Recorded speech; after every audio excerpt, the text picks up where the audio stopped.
Hello everyone. आज का topic है अकाउंटिंग और अकाउंटेंसी में डिफरेंस। ये बहुत ही इम्पोर्टेंट टॉपिक है।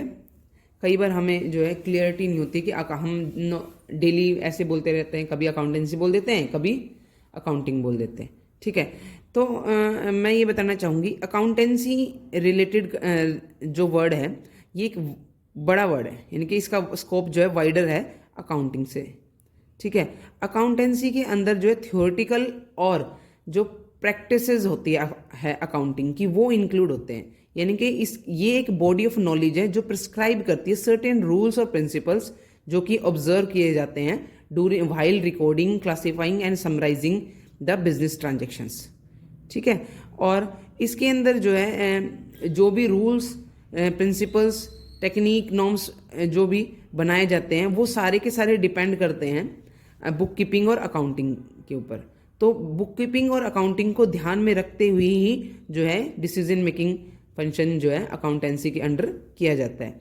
ठीक है, यानी कि आप ये समझो कि ये एक बॉडी ऑफ नॉलेज है जो different rules, standards, accounting standards, principles जो है बनाती है और पास करती है। ठीक है, जैसे हमारे साइंस के रूल्स कहीं पर बने हैं, है ना, पास हुए हैं, वो हमारे साइंस की थ्योरी और प्रैक्टिसेस ऑफ टेक्निक अलग चीज़ है। वैसे ही अकाउंटेंसी के भी रूल्स, प्रिंसिपल्स वगैरह कहीं पे बनते हैं, है ना, कहीं पर पास होते हैं, टेस्टेड किए जाते हैं, ऑब्जर्व किए जाते हैं। अब तो वो सारे चीज़ किसके अंदर आती है? वो सब चीज़ें अकाउंटेंसी के अंदर आती है। ठीक है, और अकाउंटिंग में वो जो रूल्स, प्रिंसिपल्स वगैरह को यूज़ किया जाता है कहाँ पर? रिकॉर्डिंग करने में, क्लासिफाइंग करने में, समराइजिंग करने में, ठीक है, इंटरप्रिटेटिंग करने में और कम्युनिकेटिंग करने में। ठीक है, तो accounting is a part of accountancy. और ऑल्दो यू नो कि bookkeeping is a part of accounting, so bookkeeping as well as accounting both are the part of accountancy. और अकाउंटिंग हमारी depend करती है book keeping के ऊपर कि book keeping में जैसे ट्रांजेक्शन्स रिकॉर्ड की जाएंगी उन्हीं की मदद से जो है आगे नेट रिजल्ट्स और फाइनेंशियल पोजीशंस निकाली जाती है। और अकाउंटेंसी जो है हमारी बुक कीपिंग और अकाउंटिंग की जो नीड होती है ना, उसको ध्यान में रखकर जो है टाइमली प्रिंसिपल्स और रूल्स वगैरह असरटेन करती है, बनाती है। ठीक है, इसका मेन फंक्शन होता है कि नेट रिजल्ट और financial position of the business निकालना, ठीक है, और कम्युनिकेट करना इंटरेस्टेड पार्टी का। और इसका मेन फंक्शन होता है डिसीजन फंक्शन लेना, यानी कि डिसीजन मेकिंग का फंक्शन करना on the basis of information जो भी प्रोवाइड की जाती है हमारी बुक कीपिंग और अकाउंटिंग। हमारी बुक कीपिंग और अकाउंटिंग के द्वारा जो भी इंफॉर्मेशन प्रोवाइड की जाती है उसकी मदद से डिफरेंट डिसीजन मेकिंग करना। ठीक है, तो यानी कि अकाउंटेंसी हमारी क्या है? बॉडी ऑफ नॉलेज है जो हमारे डिफरेंट रूल्स और प्रिंसिपल्स ऑब्जर्व मतलब बनाती है, ठीक है, मेंटेन करती है। और अकाउंटिंग में जो है ये रूल्स और प्रिंसिपल्स वगैरह क्या किए जाते हैं? फॉलो किए जाते हैं वाइल डूइंग द अकाउंटिंग। तो accounting is related to the action और accountancy is related to the principle और स्टैंडर्ड्स और नॉर्म्स। नेक्स्ट है different types of accounting. First है फाइनेंशियल अकाउंटिंग। नाम से पता चल रहा है फाइनेंशियल वर्ड का किससे रिलेशन है बेटा? पैसों से रिलेशन है। ठीक है, इसका मेन पर्पस है, इस ब्रांच ऑफ अकाउंटिंग का मेन पर्पस है कि बिजनेस ट्रांजेक्शन्स को सिस्टमेटिक मैनर में रिकॉर्ड करना, जिसकी मदद से जो है हम क्या कर सकते हैं? नेट प्रॉफिट और loss of the accounting period जो हम निकाल सकते हैं और financial position of the business हम जान सकते हैं। और नेट प्रॉफिट और नेट लॉस जो हम किसकी मदद से जानते हैं? प्रॉफिट एंड लॉस अकाउंट की मदद से जानते हैं। और फाइनेंशियल पोजीशन किसकी मदद से जानते हैं? बैलेंस शीट की मदद से जानते हैं। तो इस ब्रांच ऑफ अकाउंटिंग में इंफॉर्मेशन जो प्रोवाइड की जाती है वो मैनेजमेंट और वेरियस इंटरेस्टेड पार्टीज के द्वारा यूज़ की जाती है। यानी कि इसका मेन फाइनेंशियल अकाउंटिंग का मेन पर्पस बनाने का यही है कि बिजनेस के नेट प्रॉफिट और नेट लॉस और फाइनेंशियल पोजीशंस को जानना। नेक्स्ट है कॉस्ट अकाउंटिंग। अब नाम से पता चल रहा है कॉस्ट, यानी कि अब जो बिजनेस जिस भी फील्ड में बिजनेस किया जा रहा है उसमें जो भी हमारा प्रोडक्ट या जो भी हमारी सर्विसेज है उसकी कॉस्ट निकाली जाती है।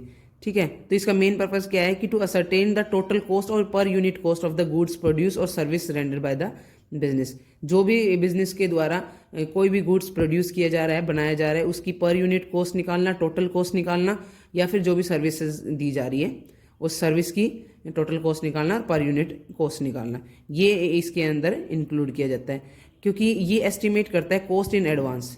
ठीक है।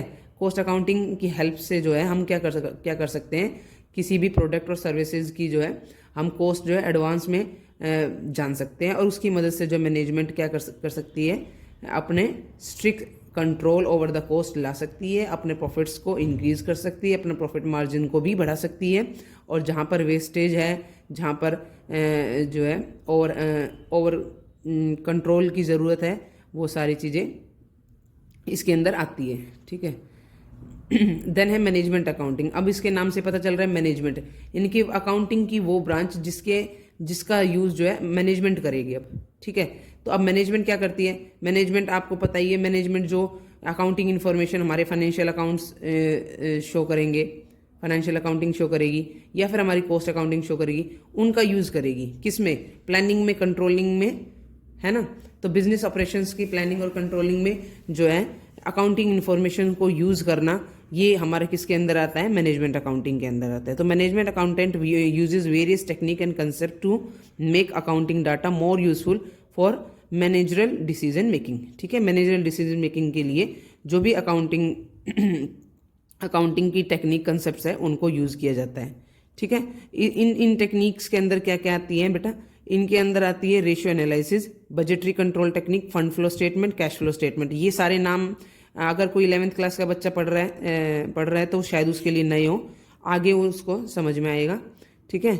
लेकिन हाँ, ये क्योंकि ये क्लास मैंने एस्टेट पर्पज से मैं बना रही हूँ, तो आप लोगों को तो अच्छे से पता ही है कि जो ये टेक्निक्स हैं, जो भी इंफॉर्मेशन अकाउंटिंग इन्फॉर्मेशन है, उनकी मदद से हम फर्दर टेक्निक्स जो हम यूज़ करते हैं, कि जिसके अंदर हमारी रेशियो एनालिसिस, बजटरी कंट्रोल वगैरह ये सारी चीज़ें आती है। ठीक है। तो आप अकाउंट इन्फॉर्मेशन, जैसे मैंने आपको पहले भी बताया था कि जो भी हमारे फाइनल अकाउंट्स इन्फॉर्मेशन शो करते हैं, उनकी मदद से हम जो है डिफरेंट रेशियोज निकालते हैं, डिफरेंट कैश फ्लो स्टेटमेंट वगैरह दिखते हैं। देन है टैक्स अकाउंटिंग। इसके नाम से पता चलता है कि ये ब्रांच ऑफ अकाउंटिंग जो ये बताएगी कि जिसका पर्पज़ ये है कि हमने टैक्स को कैलकुलेट करना, और जितना भी पे किया है और वो सारी चीज़ें इसके अंदर रिकॉर्ड की जाएगी। तो इसके अंदर इनकम टैक्स प्लस में GST R computed on the basis of this accounting. ठीक है। यानी कि इस टैक्स के अंदर, टैक्स अकाउंटिंग में ना सिर्फ जो है टैक्स को कंप्यूट किया जाता है और रिकॉर्ड किया जाता है, बल्कि जो टैक्स से रिलेटेड डिफरेंट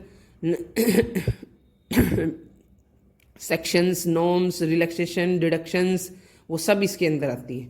ठीक है। कहाँ पर कितना टैक्स लगेगा, कितनी छूट है, कितनी डिडक्शन को, क्या एक्सेप्शंस है, ये सारी चीज़ें टैक्स अकाउंटिंग के अंडर आती। आई होप आपने पढ़ रखा है बीकॉम में टैक्स की बुक, तो वो सारी में टैक्स अकाउंटिंग में आती है। देन है सोशल रिस्पॉन्सिबिलिटी अकाउंटिंग। अब ये रिसेंटली नहीं कह सकते, अभी तो काफ़ी दिन हो गए, कंपनी एक्ट 2013 से इसको जो जैसे कंपलसरी किया गया है हमारे CSR एक्टिविटीज़ को शो करने के लिए लिस्टेड कंपनीज़ के द्वारा। ठीक है। For listed companies. तो सोशल रिस्पॉन्सिबिलिटी अकाउंटिंग एक प्रोसेस है जिसके अंदर जो है आइडेंटिफाई किया जाता है, मेजर किया जाता है और कम्युनिकेट किए जाते हैं contribution of business to the society. Society के लिए बिजनेस ने क्या किया है, ठीक है, उस डिफरेंट ट्रांजेक्शन्स का रिकॉर्ड किया जाता है, डिफरेंट ट्रांजेक्शन्स को रिकॉर्ड किया जाता है, मेजर किया जाता है पैसों की टर्म में, और कम्युनिकेट भी किया जाता है। ठीक है। जैसे हमारा कॉर्पोरेट सोशल रिस्पॉन्सिबिलिटी अकाउंटिंग के अंडर जो है 2% ऑफ द नेट प्रॉफिट जो है स्पेंड करना कंपलसरी था डिफरेंट सोशल एक्टिविटीज़ पे, जो कि लिस्टेड की गई है कंपनी एक्ट के शेड्यूल 7 के अंडर। ठीक है। तो इतने सारी डिटेल अभी बताना मैं ठीक नहीं समझती, तो अभी के लिए आप इतना समझो कि जो है सोशल रिस्पॉन्सिबिलिटी अकाउंटिंग के अंडर जो है हम क्या करते हैं, सोशल रिस्पॉन्सिबिलिटी जो भी एक बिजनेस ने सोसाइटी के लिए पूरी की है ना, उसका लेखा जोखा है और उसको कंपनी मेंटेन करती है। ठीक है। जो भी बिजनेस ने ये पब्लिक प्रोग्राम्स के लिए, इन्वायरमेंटल कंट्रीब्यूशन के लिए, या प्रोडक्ट सेफ्टी के लिए, या प्रोडक्ट ड्यूरेबिलिटी, या कस्टमर सेटिस्फेक्शन के लिए, या अंडर प्रिविलेज लोगों के लिए, ठीक है, या जो एजुकेशन को प्रमोट करने के लिए जो भी जो है सोशल रिस्पॉन्सिबिलिटी पूरी की है उसका मेंटेन करना, इसकी कॉस्ट, कंट्रीब्यूशन और बेनिफिट टू द सोसाइटीज़ इसके अंदर बताए जाते हैं। ठीक है, आज के लिए अभी के लिए ये 2 टॉपिक कंप्लीट। आई होप आपको समझ में आया होगा। अगर आप लोगों को कोई भी दिक्कत है तो आप कमेंट बॉक्स में लिख सकते हैं, और प्लीज़ वीडियो को लाइक करें और साथ में कमेंट करें कैसा लगा। कहीं पे कोई डाउट है तो आप कमेंट कर सकते हैं, मैं कमेंट में रिप्लाई देना ज़रूर दूंगी। ठीक है, मैं अपनी तरफ से कोशिश करती हूँ कि मैं ज़्यादा से ज़्यादा अच्छे से एक्सप्लेन कर सकूँ ईजी टू ईजी लैंग्वेज में। ठीक है गाइज़, क्योंकि अभी सामने फेस नहीं दिखाई देते तो पता नहीं चलता कि समझ में आ रहा है या नहीं आ रहा है। तो प्लीज़ आप कमेंट ज़रूर करें कि आपको समझ में आ रहा है या नहीं आ रहा है। थैंक यू गाइज़, मिलते हैं नेक्स्ट वीडियो में।